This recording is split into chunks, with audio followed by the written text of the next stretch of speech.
धनंजय मुंडेंवर होणाऱ्या आरोपांकडे भाजपचे वरिष्ठांचं लक्ष असल्याची माहिती सूत्रांनी दिली आहे। भाजपच्या वरिष्ठ नेतृत्वानं प्रकरणाची दखल घेतली आहे अशी देखील माहिती सूत्रांकडून कळतेय। अमित शहा अजित पवारांच्या भेटीमध्ये या प्रकरणावर चर्चा झाल्याची माहिती देखील समोर आली आहे। दरम्यान मसाजोगचं प्रकरण अमित शहा यांच्यापर्यंत कसं पोहोचलंय पाहूया।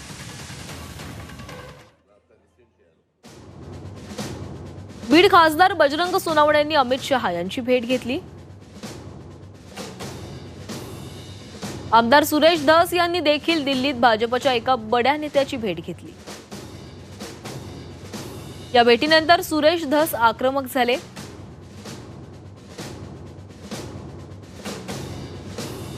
धनंजय मुंडेंना प्रकरण हाताळता आलं नसल्याचं राष्ट्रवादीच्या नेत्याचं वक्तव्य आहे। वरिष्ठ नेत्यांच्या नाराजीच्या बातम्यांनंतर मुंडेंनी फडणवीसांची भेट घेतली। मुंडे फडणवीस भेटीनंतर अचानक वाल्मिक कराड शरण आला। पंकजा मुंडेंनी अमित शहांची भेट घेतली।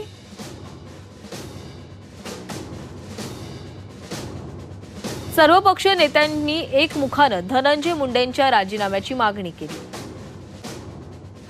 धनंजय मुंडेंचा राजीनामा मागताना अजित पवारांवरही टीका करण्यात आली। धनंजय मुंडेंनी अजित पवारांची भेट घेतली आणि त्यानंतर अजित पवारांनी मुख्यमंत्र्यांची भेट घेतली। मुख्यमंत्र्यांच्या भेटीनंतर अजित पवारांनी अमित शहांची भेट घेतली।